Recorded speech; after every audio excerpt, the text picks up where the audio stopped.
подожди чуть-чуть, пускай он как бы зацепится или рыбка заглотнет. Дай ему чуть-чуть поближе подтянуть или закрыть. Вот, давай, давай, давай, краба, краба, краба. Ну ты что мне?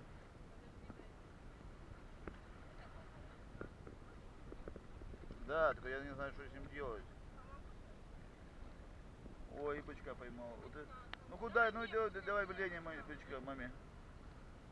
Вот это да.